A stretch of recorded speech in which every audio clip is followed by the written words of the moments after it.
What's going on, guys? Sorry for the technical difficulties there. Hopefully, we won't have any next week. I think we got everything sorted out for going forward. This is the NFL DFS Expert Roundtable. I am Peter, and I am joined by Adam Levitan of RotoWorld, and of course, Al Smizzle. How you guys doing tonight? Doing good, Pete. How are you? Living the dream. Adam, how about yourself, man? Doing great. What's going on? Oh, just another fun day here, and we got a lot of stuff going on with the NFL this week. It's amazing the growth that we've seen in the industry, and it's just crazy how much action there is, head-to-head games, tournaments, all that stuff. So we certainly want to help you out, and we want to get into some picks. So we're going to go position by position tonight because we have a little less time given the late start. Let's start at quarterback. I think this is a very interesting position. Adam, I'm going to start with you. I have Drew Brees number one overall. I think there's certainly a debate for the number one quarterback. Who do you have number one, and who else do you like at the top? It's really hard. We know that New Orleans is so much better at home, but given this Dallas defense and the projected total in this game up at 53, it's really hard to be off Drew Brees as number one. I prefer to use Drew Brees at home. I know he burned people last week. I don't think that's going to stop them from using him again this week. I think we could see really high ownership from Drew Brees, maybe 30% in GPPs. And we can talk about Jimmy Graham later. I'm sure he's going to be up around 40% too, kind of in that two-man stack in GPPs for a lot of people.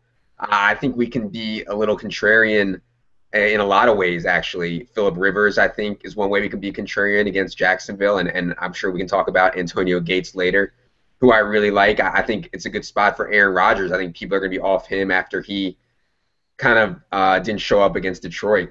So those are three guys at the top that I'm definitely looking at, and then I definitely have some guys at the bottom that we need to talk about as well. Okay, I think that's more than fair, and I certainly think there's a lot of merit. Smiz, what are your thoughts on Breeze? He definitely is a polarizing player. Adam brings up good points. I was heavy on him last week, given he's at home, and he's certainly been a much better quarterback at home.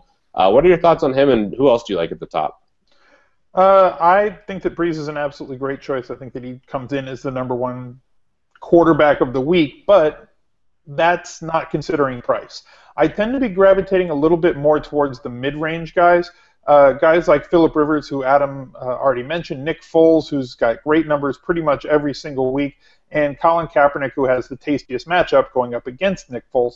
Now, obviously, the New Orleans and Dallas game has the highest over-under on the day. There's a couple other games that have around a 50. That Green Bay-Chicago game with Rodgers and Cutler. Cutler's been fantastic every week this year. 2 touchdowns every week and 4 and 1. And there's the other game that's a 50 is the Philadelphia-San Fran game. Philadelphia's corners just god-awful, and we saw it last week. We saw it the week before. It's basically a fantasy carnival anytime the Eagles' pass defense is up against your quarterback.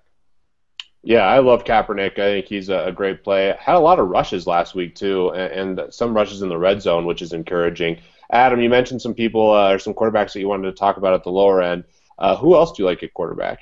Yeah, so I'm definitely on Kaepernick as well. I wrote him up in my Roto Grinders column today. I live here in Philly. This without Michael Kendricks, this pass defense is even more atrocious than they already were. I mean, Kerry Williams loves to talk. He's just getting absolutely roasted. And I mean, think about how bad this Eagles pass defense is. They gave Kirk Cousins 400 yards, and then we saw what the Giants were able to do to Kirk Cousins last night.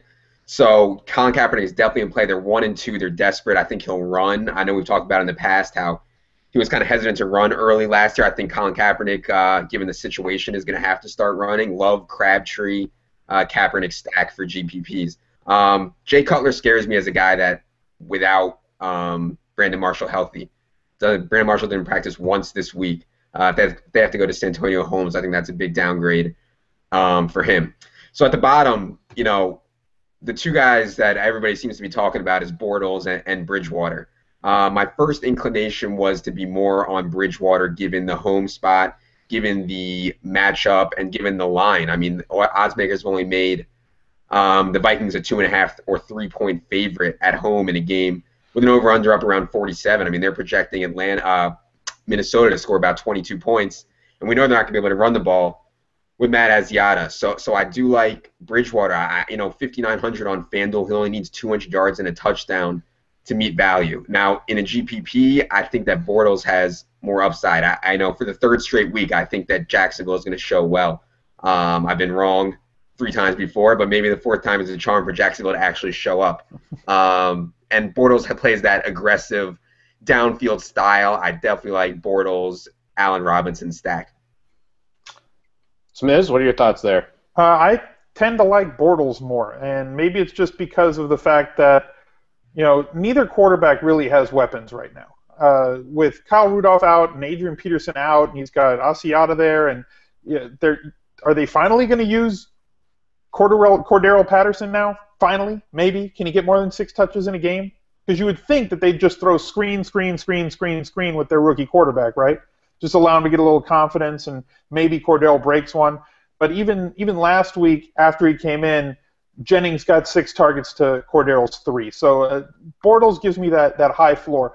And Pete, we've had this conversation before. It kind of harkens back to me to last year, week 1, when I said Terrell Pryor was going to have be able to pay off his min salary and was going to be a good play because of his potential for rushing yards. Bortles is kind of the same sort of guy. In a half last week, 1 half, threw the ball 24 times, ran for 30 yards. I think he is a lock for 40 to 50 rushing yards pretty much every week. He's going to throw the ball 35-plus times. Yes, there's going to be interceptions, but I also think there's going to be touchdowns. Allen Robinson, I think, is going to be a very good quarterback. Shorts is a good possession-type receiver. He's got a solid tight end, and they have no running game to speak of. They're going to be behind and chasing every week, so you've got garbage time points coming along with him as well. So at 5,800, I think on DraftKings, and I forget his salary on FanDuel.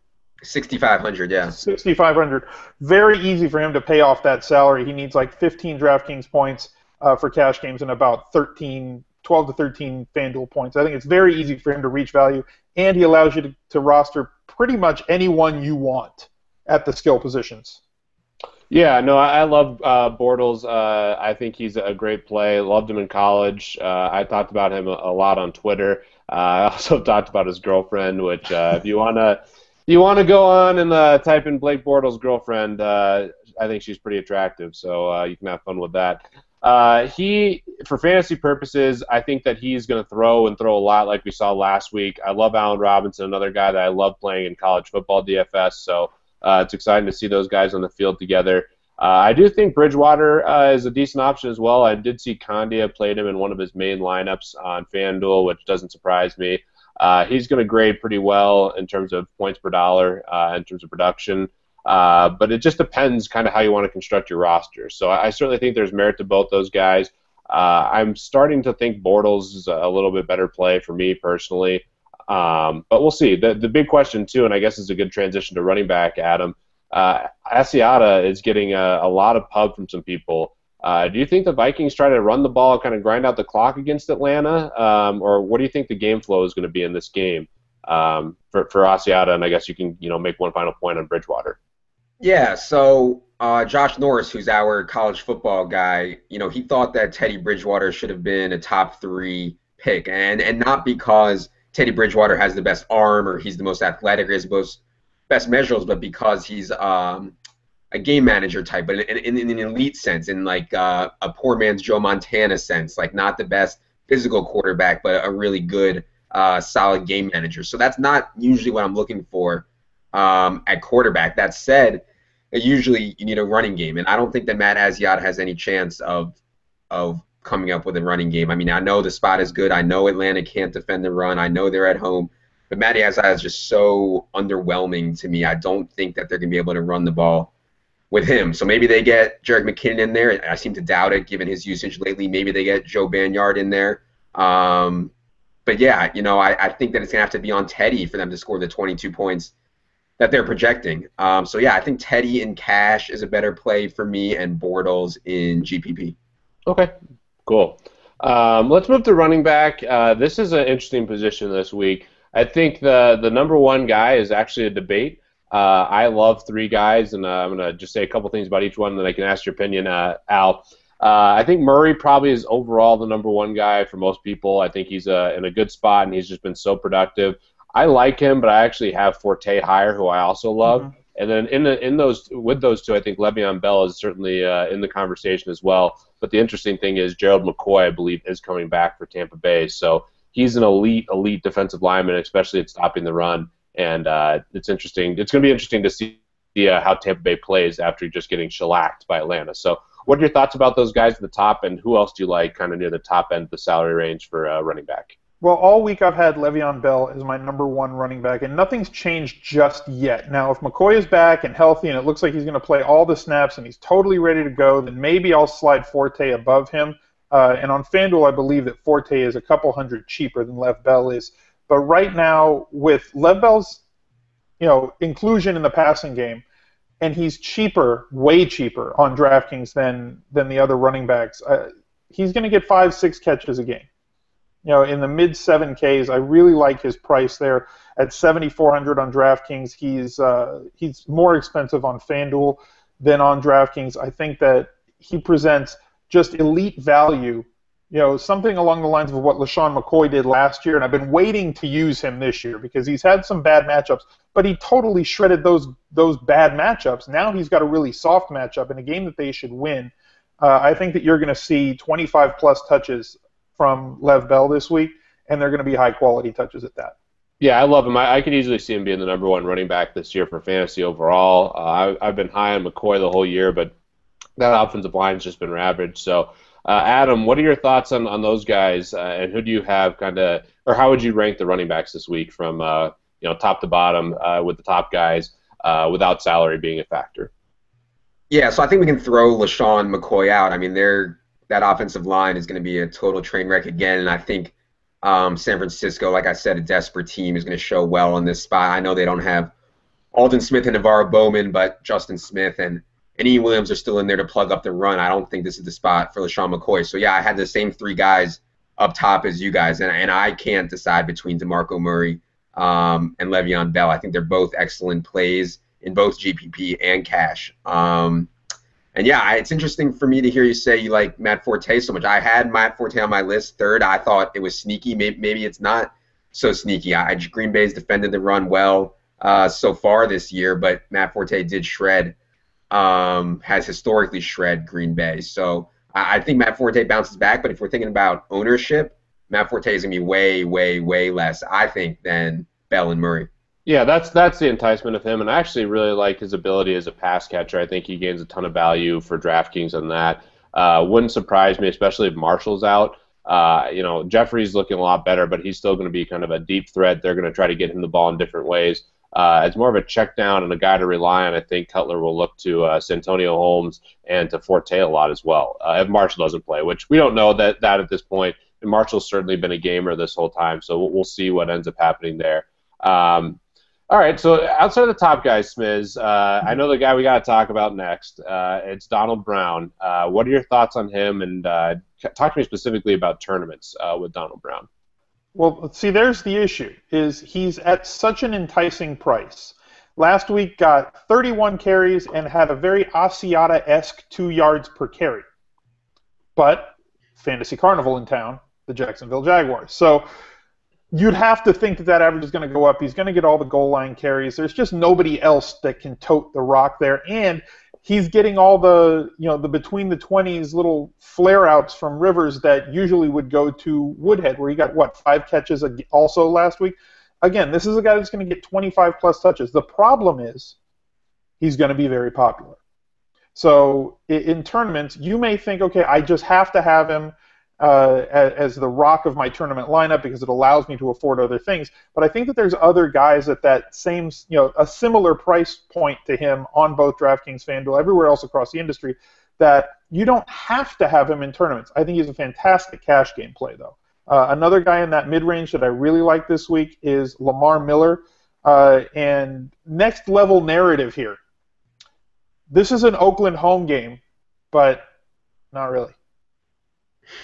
So how does that really affect? Yeah, they're wearing the home jerseys and everything, but it's not there. So they've been giving up 4.5 yards on the ground, and Miller's averaging over 5.5 yards on the ground per carry.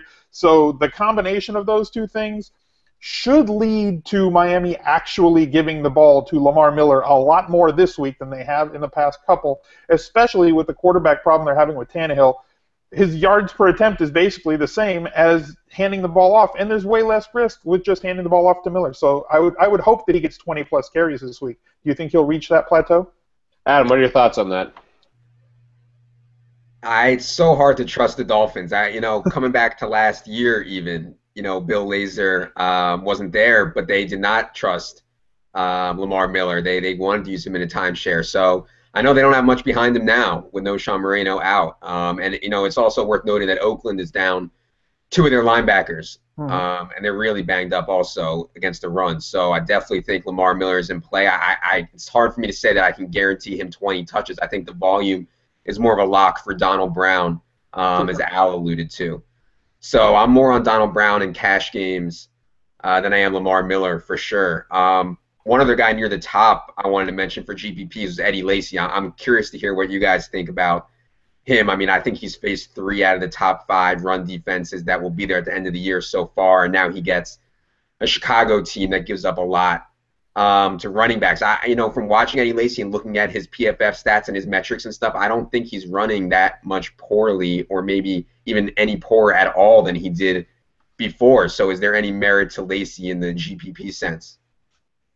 First of all, let me comment on 2 things. I love Lamar Miller this week, too. I know it's tough to trust him, Dolphins running back, but he's looked good. I rewatched that game. He looks to have a different burst than I've seen in the past, and certainly the offensive line looks a lot better. And Oakland hasn't really been as good. It's going to be interesting to see how the travel and what happens with that game, but I do like Lamar Miller a lot. And Lacy's someone that I've loved this whole year. I like him a lot for season long in the beginning of the year.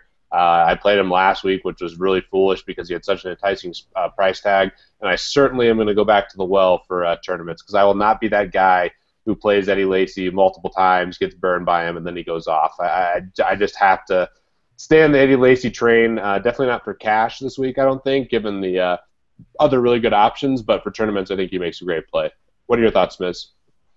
Yeah, I totally agree. There's also guys at the low range that you can kind of dip into. We got D'Angelo Williams coming back from an injury, 3,900 on DraftKings.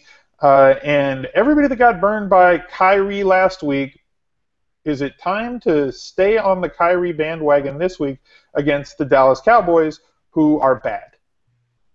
Adam, what are your thoughts on Kyrie there? Yeah, so I had Kyrie in every single one of my cash game lineups last week, which I'm sure you guys will tell me is a bad idea as I'm getting more and more into this. But nothing was really that different than what I expected. He got 18 carries. Now, he didn't play at all in the passing game, which surprised me, but I don't think that the goal line vulture from Pierre was really a vulture. I mean, they were kind of running a hurry-up, got down to the 1-yard line. Pierre stayed on the field, and he punched it in. I think that if they would have huddled up, Kyrie would have been the guy. I don't think that means he's not the goal line back for this game against Dallas, in which they project to be in the red zone a lot. So I'm definitely back on Kyrie. I hope that his ownership percentage is far, far less. And the only other guy I had, I see D'Angelo Williams. I think it's a tough spot for him. I know no Jonathan Stewart, no Mike Tolbert, no Fozzie Whitaker. It's going to be Darren Reeves and D'Angelo Williams. I think D'Angelo Williams will get 15, 16, 17 touches. I'm not sure how effective he'll be against Baltimore. I'm not on him a ton. And Ahmad Bradshaw for 6,100 on FanDuel, I think, is definitely in play against this Titans team that seems to be imploding. He's another one of those guys that gives you a nice pivot off of Brown for tournaments in that same price range. There's a few. I mean, Fred Jackson also comes to mind in that same kind of price range for GPPs as opposed to cash games. Yeah, and that's something that's really important is to pivoting off Brown, who should be super heavily owned. I'm going to have a decent amount of Brown, but I definitely think there's a lot of merit to fading him, especially if you're only going to run out a couple GPP rosters. He could easily have, not a huge game if he doesn't score a touchdown somehow, just racks up a lot of touches and doesn't do much with them. You're going to be in a great position if you go another direction. So I think Fred Jackson's another great guy. I love Ahmad Bradshaw as a pivot, and I'm not too high on DJ Williams. I'm not too high on him either. Just because I know that there's no one there now, and that's always been my knock against him is like, how do you pick a Panthers running back when you got Tolbert and Cam vulturing TDs and all this stuff. I know it's a cleaner situation given that that most of these guys are hurt, but I still worry about them running the ball effectively versus Baltimore. And, I mean, I just don't know who's going to get those goal line carries, if they're going to really try to pound the run with him or if they're going to use Cam. I mean, I just don't know. But the price certainly is there, and he's certainly a great GPP flyer. He used to be just notorious for running up those big plays. So let's move to receiver. Assuming Calvin plays, and I guess, Adam, what do you think the odds that Calvin plays are? You know, Calvin used to do this thing where he would not practice, and then show up and put 200 on people. But last year, if I'm remembering correctly, he had some games where he was really limited, and he had some games where he sat out. And I think he was a little bit limited last week, late in the game with that ankle, which may have burned a lot of people who rostered him. So it's scary for me. I mean, 9,300 on FanDuel for Calvin. I mean, that's a lot. That's more than Drew Brees. So I'm not going to have a ton of Calvin this week. The matchup is certainly right against this Jets team that is really stout against the run, but just gets hemorrhaged against the pass. But just the price is just a lot for me, given a guy that, if he does play, might be limited. Okay, Smiz, what are your thoughts on Calvin? I was going to say he's my number one if he plays, but it's certainly a little bit more of a questionable situation. So what are your thoughts on him, and who else do you like at the top for receivers? Yeah, I totally agree. Look, it all depends on his health, and you'd have to find out early in the morning on Sunday before we can make a final decision. He was clear and away my number one guy going into the week. He's second in the league in targets through the first 3 games with 34. I mean, he's just a beast. We all know about it, but his price tag is really, really high versus the other high-end guys at his position. I mean, you're looking at Dez Bryant in a very possible shootout there. Alshon Jeffrey, if Marshall is out, I think is going to see a lot more targets than he normally has. And the Bears' targets are actually very interesting. They're all kind of bunched. Like, everybody on that team, you think, oh, well, Cutler loves Marshall, so he throws to Marshall more. Well, no, not really. I think their top 4 receivers are all within, like, 3 targets of one another. Cutler's done a really good job of kind of spreading the ball around to Marshall and Forte and Bennett and Alshon. So all those guys at the top are kind of bunched for me. Right there in the middle, though, you know, coming down off of Dez Bryant and Calvin, I think that Jordy Nelson's in a very nice spot. He's actually leading the league in targets. Steve Smith Sr., where would I be if I didn't bring up an old guy? Oh, but we got huge targets. We got to stay on Steve Smith because that's what I was going to bring up. If you're going to bring up Steve Smith, we got to go on. You're going to talk about an old guy?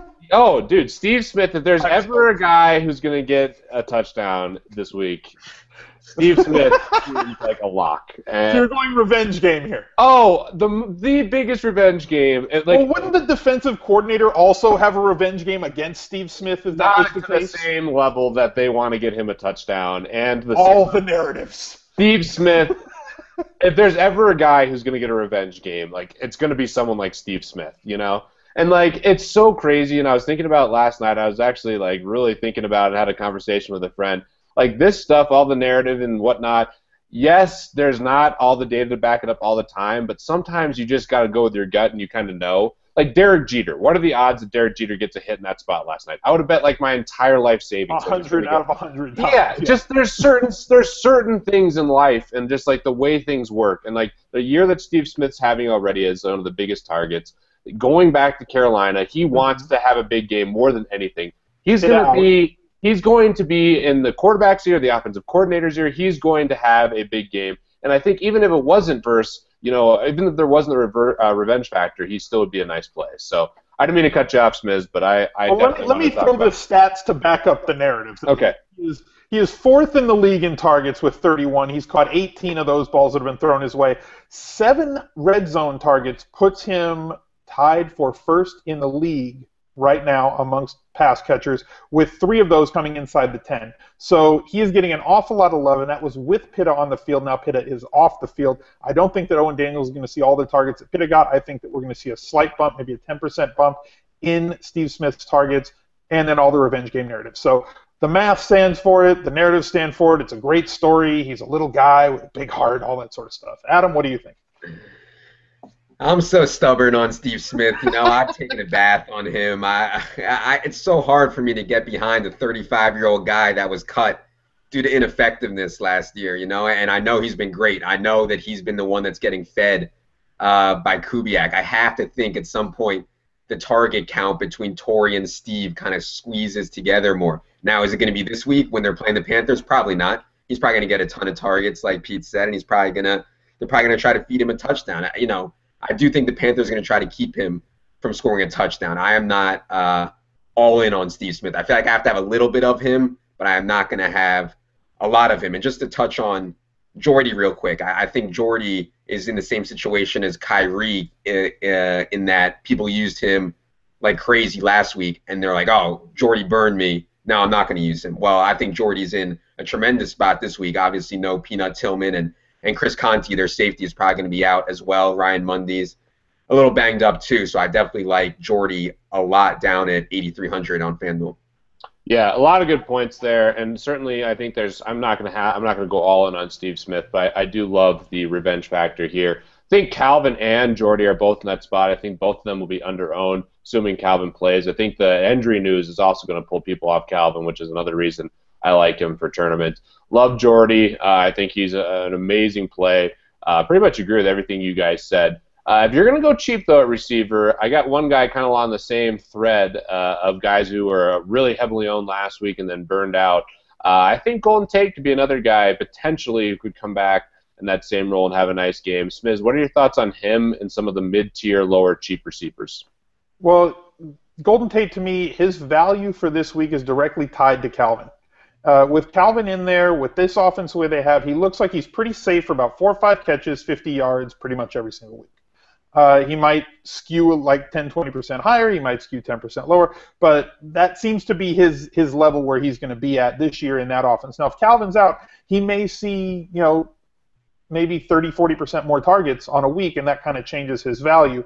There's also other guys at that price range. We've already talked about Allen Robinson last week. Same situation again this week. And again, in the second half after Bortles came in, he saw a ridiculous amount of targets. I think he had 8 targets after Bortles came into the game. And then Brandon Cooks, once again, going back to that Dallas and New Orleans game, this game is going to be a gold mine for fantasy value. And if you don't like the mid to low range receivers this week, I don't know what to tell you, because there's a lot there. There's a lot of guys who are getting a good amount of targets that we can project at least 8, 10 plus targets from, and they're getting red zone looks. There's a lot of opportunity at the mid range at wide receiver. Adam, what are your thoughts? Yeah, so Allen Robinson, 20 snaps in week 1, 30 in week 2, and 42 in week 3. I think that he's trending above Allen Hurns right now. I know that Allen Hurns is technically still ahead of him. The Jags play so many 3-wide sets, I would not worry about that. I think that Allen Robinson is the biggest playmaker there, and he's the one that I have in my stack with Bortles.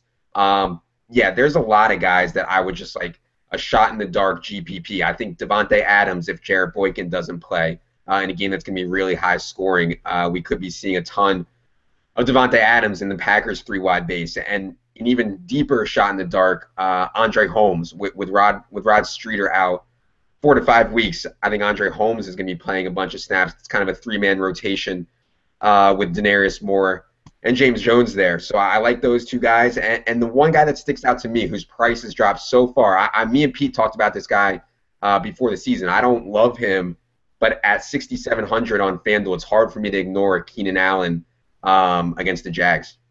That's my guy this week. Keenan Allen is my guy this week to score a touchdown. I love him for GPPs. Even threw him in a Thursday night cash game lineup, which seems pretty crazy. I might not have much more exposure to him, but Keenan Allen, I don't know. He's too talented, and I think that team should have a pretty nice day, and Keenan Allen should certainly benefit from the matchup. So why has he not gotten more looks? I would be surprised if he doesn't. See, the interesting thing about San Diego, the frustrating thing about taking him and having exposure to Brown and stuff too, is a lot of times they just eat up so much clock. Phillip Rivers will just go down to the end of the play clock. They'll get these 8 and 9 yard chunks, and they'll just kind of go back and forth. I don't know why he hasn't gotten looks. I don't know how Gates caught 3 touchdowns in one game. I don't know how they're kind of spreading it around in San Diego right now. Eddie Royal is the man. Trust me, and I've been on Malcolm Floyd this year. Eddie Royal was never on my radar, and he's a Bronco. So what does that say? Yeah, I mean, look, and it's not like he hasn't been on the field. You know, we talk a lot about snap count, percentage of snap count, if it's trending upwards, if it's trending downwards. He's played like all of the snaps. Like 97% of the San Diego Chargers plays offensively, he has been on the field. And yet not really involved in the offense the way that we projected that he would be involved in the offense. Again, going down narrative street here, maybe it's one of those games where it's such a good matchup. Let's just get the guys involved that haven't been involved, and we'll get Keenan some love. But I've heard a lot of Keenan this week. I'm not against it. His price is interesting to me. I think that he's in the same price range, though, as some other guys that I like. With Crabtree in that price range, with Edelman in that price range. We already talked about Steve Smith. Macklin on DraftKings is in the same range. He's much higher priced on FanDuel for that sort of a player. But another guy that we haven't discussed with just as good a matchup is Antonio Brown. That's the guy who's number one for me for cash this week, hands down. Mm-hmm. Adam, what are your thoughts? Yeah, sets up perfectly for Antonio Brown, and I hate to chase big games from the week before, but I don't think we're doing that with Antonio Brown. I mean, Lovie Smith's Tampa 2 defense kind of forces you to throw things underneath and then tries to make a tackle. Well, you're not going to tackle Antonio Brown. He's probably the best right now, or one of the best at least, with the ball in his hands on those bubble screens, on those wide receiver quick hitches. So definitely have Antonio Brown in the ton of my cash game lineups. Yeah, I mean, he's just a target monster. Everything lines up for him. You have really nothing to worry about with him in cash games. He's a guy who they're going to get the ball in a variety of different ways. Even if he's not getting open downfield, they try to double team him. They'll figure out a way to get him on screens or crosses or whatever else. He's just a guy that Pittsburgh knows they need to get the ball in his hands. He's one of the most talented players in the NFL, and they know they have to utilize him, especially in that offense. So I think he's an elite play. One other wide receiver that you mentioned, Adam, that I really like that kind of goes back to my college days, Devontae Adams. Loved playing him with Carr in college football. Remember what? They had like free money. That was the freest money ever. I mean, he'd throw 5 touchdowns and like 300 yards to Adams. Just absolutely insane. So I think he's a really, really talented, and he's a guy that you can just kind of see on the field last year, especially watching him a lot in college. He knew what to do as a professional receiver, and he's a guy with good character too. So I think Rodgers has probably developed a good rapport with him, and I could definitely see him having a nice game. Smith, is there any other receiver you want to talk about real quick before we move to Jimmy Graham and the rest of the tight ends? No, not really. I think we hit up on pretty much every wide receiver possible. There's so many wide receivers this week. It's going to be interesting to see the different combinations of 3 wideouts that people go with. Yeah. So I think Jimmy Graham's going to go Larry Donald tomorrow, or not tomorrow, but whatever, Sunday. LD. Sunday night. He's going to have a Donald-esque performance. So talk about Jimmy Graham for a second. I don't think there's really a reason to fade him that much for cash games. I think this is just too good of a spot. Smith, do you agree with that? And then talk to me about tournaments because he will be very heavily owned. First, we need to talk about LD because that's our boy. So we need to discuss, has he reached WNBA status yet? He's gonna. I'm just sad his price is gonna go so much. So I know, he's gonna be so expensive. I tweeted expensive that last now. night. I was like, oh, this sucks. I had some exposure to him because I was pissed that he wasn't on the Sunday slate for all the tournaments and stuff. So I had a little exposure to him and Paul because that would have made that. Those were 2 of the better tight ends. I thought last night. And now it's really Graham, and then there's some other options. But yeah, LD just went absolutely ham last night. Adam, what are your thoughts on LD having such a monster game?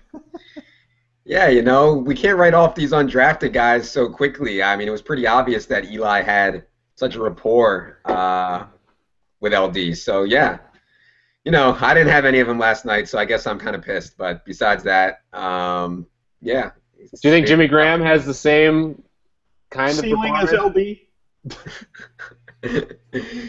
This whole thing with Graham is like, if he doesn't have 150 yards and 2 touchdowns, then what? We're pissed. We're totally disappointed if he doesn't do that. I mean, 100 yards and a touchdown. Would you take that? Would you play him if you knew that his stat line was 5 catches, 100 yards, and a touchdown? In one of those huge GPPs? Not a GPP. Just for, well, I mean, I guess for GPP probably not. But for cash game, would you take him? Yeah, because I think that the bottom, like, I absolutely love Antonio Gates, which I'm sure we'll talk about, but, obviously Antonio Gates' floor is so low compared to, 5, 100 and a touchdown. Antonio Gates could end up with, I don't think it'll happen, but he could end up with 2 catches for 20 yards. So, yeah, I Saw mean, that last week. right. So, if I only have a few tight ends on my list. I think when you eliminate Niles Paul and Larry Donnell from the field, you're not left with much, which is why Jimmy Graham is going to be so highly owned in GPP. I can't see myself using him at all in one of these huge GPPs. Smiz, what are your thoughts on him as a tournament play? And then lead us off on some other ways to go at tight end if you're not playing Graham. The thing with Jimmy Graham and why it's scary to fade him, even on weeks like this where he's facing a team that does nothing but give up points to the tight end position, and he's got a quarterback that forces the ball to him. And though Breeze has struggled on the road, you just highlighted this in a tweet, Adam, that even though Breeze has struggled on the road, his numbers, his touchdowns are down, his interceptions are up. Jimmy Graham's numbers have not struggled when the Saints have been on the road. So basically the whole offense just goes through him when they're not in the Superdome as opposed to when they're home. So Breeze gets a bump at home, but Graham does not lose anything when he goes on the road. So he is the type of guy that can single-handedly win you a GPP, where if you don't have him, you have no shot, because he could put up one of those 160, 3-touchdown, 9-10 catches, and no tight end can come close to him. So that's the scary part about fading him. Although I do think there are guys this week that you can go with that are different, that can give you some differentiation. And depending on what site you're playing on DraftKings, Graham is so much higher than the next guy. He's almost 2K higher than the next reasonable guy, in my opinion, which is Gronkowski, who's seen an increase in snap count as he's gotten healthier. We saw a touchdown from him last week. He's going up against KC. I think he's going to see a good amount of red zone looks again this week. And at 5,700 versus 7,500, I'd rather take the chance on Gronk on DraftKings. Now on FanDuel, he's 7,600 versus 82 for Jimmy Graham. It's a little bit different. I think he got to look lower.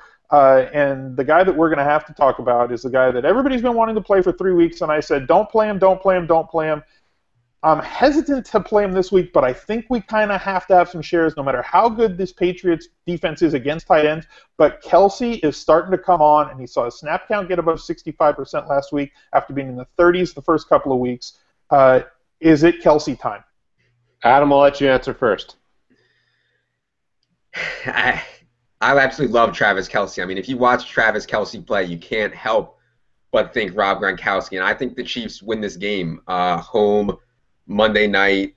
If this line would have been made before the season, before Kansas City started looking so bad, I think it would have been Kansas City -1, Kansas City -2. Now it comes in New England -3 on the road in this Monday night road spot.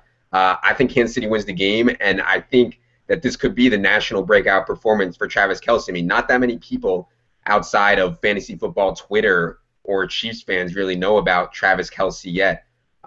This could definitely be the spot for him, and he's only 5,200 on FanDuel. So, yeah, I definitely like him. Him and Gates are the two guys that I have down in the 5,000s on my list.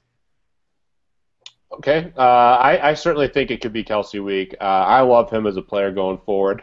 Also, I think he's a perfect kind of guy for Alex Smith. I think Alex Smith is going to learn to utilize him as kind of a safety blanket, too, in addition to the big plays. So I think he's going to be a big part of the offense for them going forward, and I think it's foolish of them not to continue to give him more and more snaps. Now, the matchup is tough. Smith's kind of talked about that before, but for tournaments, I think he's an amazing play, and I'm really not fading Graham for cash games. So all these other tight ends are really just tournament options, and I think there's merit to a variety of guys. I think Gates is certainly a guy that I'm definitely on as well, Adam. I think he makes a lot of sense this week. I think he's a guy that, while old, slow, and all these other things that I don't like, is just going to continue to be productive and continue to be productive in the red zone. And that's really what you're looking for in a tight end. Is a guy who's going to get a lot of looks in the red zone. And I think that Gates is still that guy. As old and slow as he's gotten, he still knows how to use his body well, and he's probably my favorite overall tight end, not named Jimmy Graham, for GPPs. The only season-long league that I am a part of, he is also on that team. So, Smiz, what other tight ends outside of Kelsey do you like this week? Well, on the 2-minute drill, which I filmed earlier this week, I really kind of liked the way that Darius Green got into the game last week for the Chargers, and looking forward against Jacksonville. But as it was just tweeted out by Adam, and the Thursday and Friday practice reports come out, and it does look like he is now a game time decision. If he is out, all the Gates. I think that he's solid. But I mean, if you're not playing Graham, if you're trying to get off Graham for one reason or another, maybe you want to limit your exposure, maybe you're just not limiting your exposure in cash games, but you just want differentiation in GPPs, I think the way to go is going to be Gates. I think the way to go is going to be Gronkowski, who's definitely got 3 touchdown upside, or a guy like Kelsey, who people have been playing the last couple of weeks and have been burned by him because he hasn't done much because, as we predicted, guys can't do much when they're not on the field, and he was all on the field 35% of the time. I'm expecting 75% snaps from the guy this week, and even though it's a bad matchup, New England is good against the tight ends, I think that's your third option for a GPP tight end. One combo that I love if Locker plays is Locker and Delaney Walker. Locker and Delaney Walker. Locker to Walker. Yeah, Locker to Walker. I think that could be a huge combination. Adam, I've read a couple things on Locker. I've heard encouraging signs. Haven't read anything definitive though. I didn't check the injury report either. What's the status on Locker, and what are your thoughts on Delaney Walker?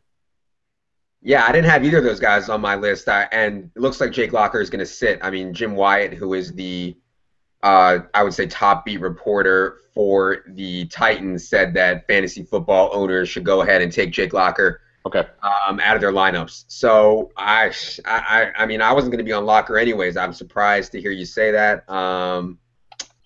Only do you GPP. Like Charlie Whitehurst do you like Charlie Whitehurst to Delaney Walker? No, Jesus. I just liked him as a GPP play. I'm a sucker for Locker. I think the Colts defense is not very good. We'll see. I mean, the Colts defense could turn it around. We'll see what happens there. But I don't think Locker is never going to be really a good cash game play, but I do like him with his legs as a tournament play. And really the main reason I wanted to consider playing him is I knew he'd be so contrarian. Yeah. And Walker just being such a big one of his targets. I mean, those two have had an amazing rapport. With him out of the game, that takes Walker pretty much off. I just saw that there's some encouraging stuff with his wrist, but I did just read he's doubtful/out. So that's not encouraging for him or Walker. Any other tight ends that you want to name, Adam, before we just real quickly hit on defense and kicker? If Brandon Marshall sits, I have Martellus Bennett on my sheet, and Zach Ertz, I think, is going to be lightly owned this week, and with good reason. He's not really seeing the volume that he needs. But if they can get him on slot corner Jimmy Ward, and I know we didn't talk about Jordan Matthews in wide receivers, but Jimmy Ward is just getting destroyed in the slot. If they can get Ertz there, I think he can do some things. It's kind of risky, though. I doubt I'll have much of him. And my only other point on Gates was I didn't think the usage changed that much last week. I know Ladarius got the red zone targets and the snaps, but Gates actually played 45 snaps compared to 23 for Green, and Gates actually ran 23 pass routes compared to only 9 for Ladarius last week. So even though Gates only had 1 catch, he's very much in play. He's very much still the man there in tight end, especially in the red zone, like you said. All right, cool. Spiz, let's start off and just hammer through defense real quick. Yeah. We're going to combine defense and kicker. If you have a kicker selection, go ahead and throw it in with our defense. The only kicker that I'm really looking at are kickers is Shane Graham and Robbie Gould. So that's really all I have. You took all my kickers. Yeah, all right. So kicker, but we'll just screw kicker. We're not doing any analysis. Talk to me about defense, because defense is tough this week. Not a lot of combinations, things I like to see. Really good defenses versus bad offenses at home. Kind of some interesting spots. Who are your favorite defenses this week, Spiz? Love the Pittsburgh defense against my Tampa Bay Buccaneers. Really like the Detroit Lions. You get a little bit of a discount on FanDuel going from Pittsburgh to Detroit from 4,900 to 4,700. Anytime you can find a defense in a plus matchup that's under 5K on FanDuel, to me it's a positive situation.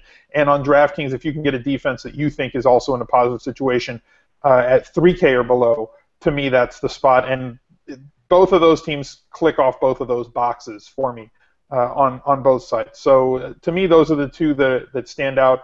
Obviously, for the defensive streamers, anybody playing Jacksonville, so San Diego's in play as well. Is there anybody else that we're looking at? You stole my defenses I used for Thursday. A little worried about Pittsburgh being beat up, but I still played both Pittsburgh and Detroit as my 2 defenses for cash games on Thursday for FanDuel. Adam, what are your thoughts on those two? I think the one I like more is definitely Detroit. I think they're a really, really good defense. But what are your thoughts on those two, and who else do you like?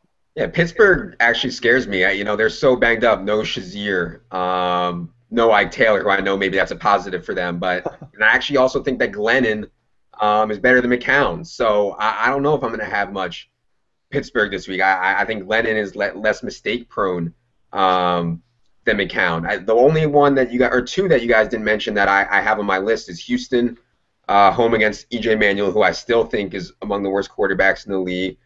Houston's playing at home. They've been so aggressive creating turnovers. I know no Clowney kind of hurts, but anytime you have J.J. Watt and Cushing in there, I think they're a good play at home against Manuel. And Miami, I know it's not a true home game, but I'll take a chance to go against Oakland where I can. Okay. I think that's more than fair. So that wraps it up for us, guys. Guys, sorry about being late again. We will be on time next time. We will get everything sorted out in terms of the technical difficulties. Smiz, Adam, thanks so much for coming on. Smiz, any last words? No, that's going to do it. For me, for Adam Levitan from RotoWorld, from Peter CSU Ram Jennings, I'm Al Smizzle. Bye, everybody.